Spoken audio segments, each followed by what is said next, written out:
भाई लोगों ने बंटवारे में बूढ़ा बाप दे दिया।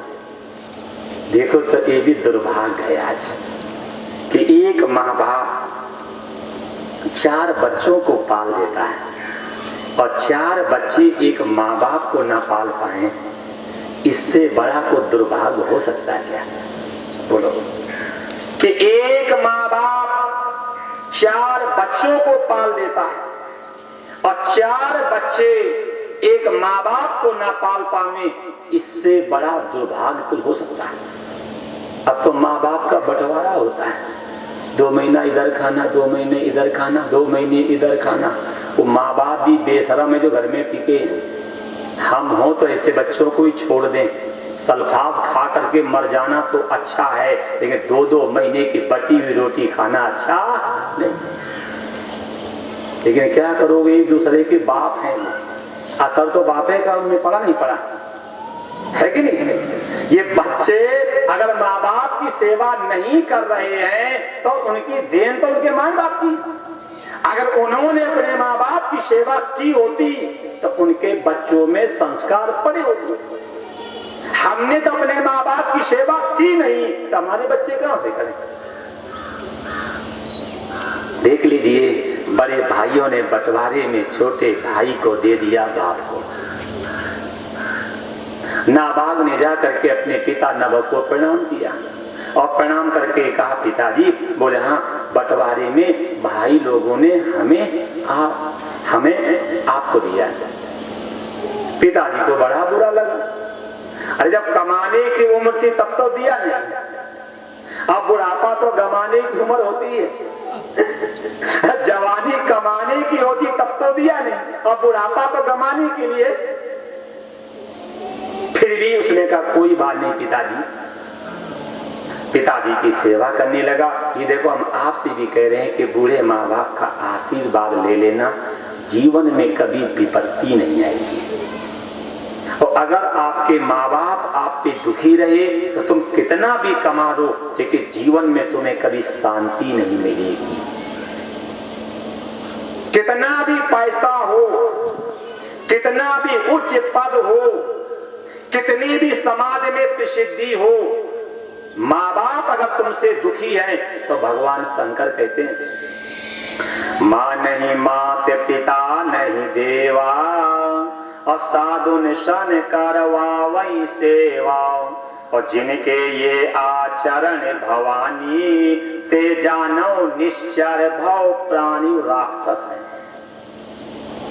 जो माता पिता को देवता नहीं मानता है, माता पिता की सेवा नहीं करता है, माता पिता की आज्ञा नहीं मानता, माता पिता को दुखी करता, भगवान शंकर कहते हो राक्षस है। हमने नहीं कहा है, भगवान शंकर कहते हैं ते जानो निश्चर राक्षस है। देख लीजिए, आपके सामने प्रमाण है। कितनी बढ़िया कथा से हमें प्रेरणा मिली। पुत्र ने कहा कोई बात नहीं पिताजी, अगर आपका हाथ मेरे ऊपर रहेगा तो जीवन में कभी मुसीबत आएगी नहीं। अपने बूढ़े माँ बाप की सेवा करने लगे। बूढ़े माँ बाप की सेवा करने लगा। एक अंग्रेज गोत्र के ब्राह्मण कर रहे थे यज्ञ, और उस यज्ञ में छठे दिन कुछ मंत्रों को भूल जाते थे। छठे दिन कुछ मंत्रों को भूल जाते थे। पिताजी ने अपने पुत्र से कहा तुम यज्ञ में चले जाओ, और जैसे ब्राह्मण लोग मंत्र को भूलें तो आप मंत्र को बोल देना और ब्राह्मणों को स्वर्ग मिल जाएगा, और यज्ञ का जो बचा हुआ जो सामान होगा उस पर अधिकार तुम्हारा हो जाएगा, तो तुम भी लखपति करोड़पति हो जाओगे। पिताजी की बात मान करके नाबाग यज्ञ में गए, और जैसे ब्राह्मण लोग मंत्रों को भूले और तुरंत नाबाग ने मंत्रों को बोल दिया, पढ़ा लिखा था, और जैसे मंत्रों को बोला तो ब्राह्मणों को मिल गया स्वर्ग, और जैसे ब्राह्मणों को स्वर्ग मिला तो यज्ञ के बचे हुए सामान पे आचार का अधिकार होता है। यज्ञ के बचे हुए सामान पे आचार का अधिकार होता है।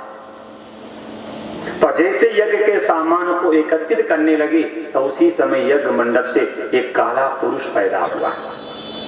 यज्ञ मंडप से एक काला पुरुष पैदा हुआ और कहा कि यज्ञ के बचे हुए सामान पर मेरा अधिकार है। जैसे नाभाग अपने घर पिता नवक के पास आए और आकर के कहा, पिताजी मैं यज्ञ का सामान इकट्ठा करने लगा पर काला पुरुष पैदा हुआ, उसने कहा यज्ञ के सामान पर मेरा अधिकार है। पिताजी ने कहा पुत्र दौड़ के जा, पैर पकड़ ले, दौड़ के जाइए और पैर पकड़ लीजिए, यज्ञ के सामान पे नहीं ब्रह्मांड की हर संपत्ति पर उसका अधिकार है। आप दौड़ करके जाइए, वो काला पुरुष जो है वो भगवान शंकर है, रुद्र, और ब्रह्मांड की हर संपत्ति पर रुद्र का अधिकार है।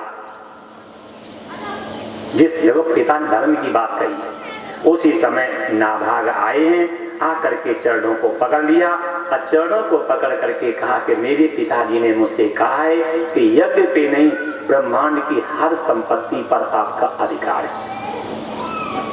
उसी समय काले पुरुष के अंदर से भगवान शंकर प्रकट हो गए और कहा देखो मैं तुम्हारी और तुम्हारे पिता की धर्म की परीक्षा लेने आया था। मैं आपकी और आपके पिता की धर्म की परीक्षा लेने आया था। आप और आपके पिता धर्म पर काबिज हैं, इसलिए अब यज्ञ का सामान तुम सब ले जाओ।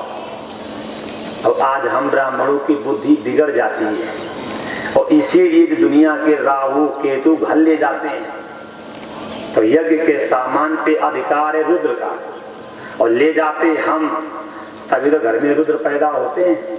ब्राह्मण के पूत, दारू के सपूत, कोई कोई पूत, बाकी सब जमदूत।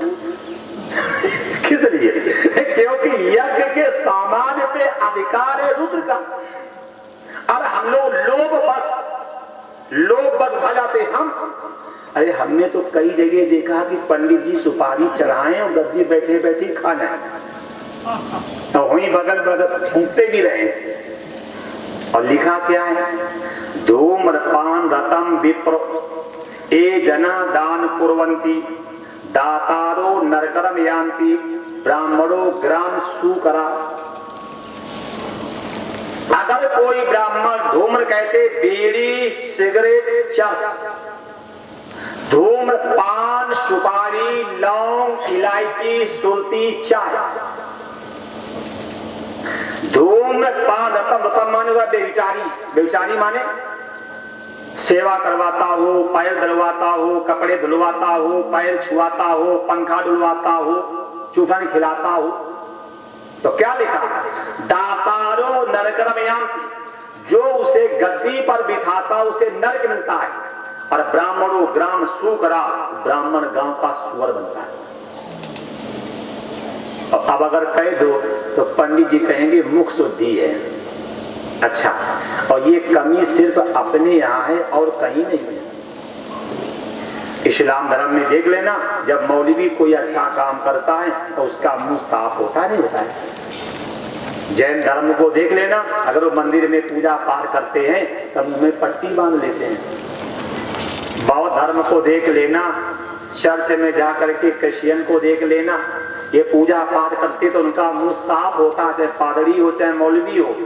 और हमारे पंडित जी जब जाओगे तो मुंह में भरे होंगे। अब निंदा नहीं कर रहा हूं मैं, ये कमी सिर्फ अपने आएगी नहीं। आप किसी धर्म को देख लीजिए, वहां के धर्माचार व्यवस्थित हैं, वो अपने आप बोल रहे हैं, मंत्र निकाल रहे हैं, थूक। आप बताओ क्या बात बनेगी क्या? और यही बात जब हम कह देते हैं तो थोड़ा हमको बुरा लगता है कि पंडित जी निंदा नहीं करता हूं, प्रसंग आता तो बताना पड़ता है कि नहीं? जब प्रसंग आता है तो उस पर दृष्टि हमें डालनी पड़ती। क्यों? हमारा कर्तव्य है आपको समझाना और अच्छी रास्ता में लगाना। नारायण जैसे आकर के पिताजी की बात पुत्र ने कही कि मेरे पिताजी ने कहा है कि यज्ञ पे नहीं ब्रह्मांड की हर संपत्ति पर आपका अधिकार है। उसी समय भगवान शंकर प्रसन्न हो गए, बोले मैंने आपकी और आपके पिता के धैर्य की धर्म की परीक्षा ले ली, आप पास हुए, आप इसको ले जाओ। और जैसे यज्ञ का सामान लेकर के घर आए तो इन्होंने अपने बड़े बड़े भाइयों को प्रणाम किया, बड़े वाले भाइयों को। और बड़े भाई प्रणाम कर करके कहा, भैया अगर बंटवारे में आपने मुझे पिता को दिया ना होता तो इतनी अपार संपत्ति हमें मिली ना होती। क्या शिक्षा मिली? हम 4 भाई हों या 5 भाई हों, एक भाई संपन्न हो और 3 भाई संपन्न नहीं है, ठीक, फिर भी हमारी जिम्मेदारी बनती है कि आपस में बर बांट करके प्रेम से रहना चाहिए। मान लो 4 भाई हैं, 5 भाई हैं, एक भाई अमीर है, 3 भाई गरीब हैं, तो हमारी ये मानवता बनती है, हमारी ये जिम्मेदारी बनती है कि जिस पेट से हम पैदा हुए उसी पेट से वो भाई पैदा हुआ, तो आपस में बर बांट करके खाना चाहिए।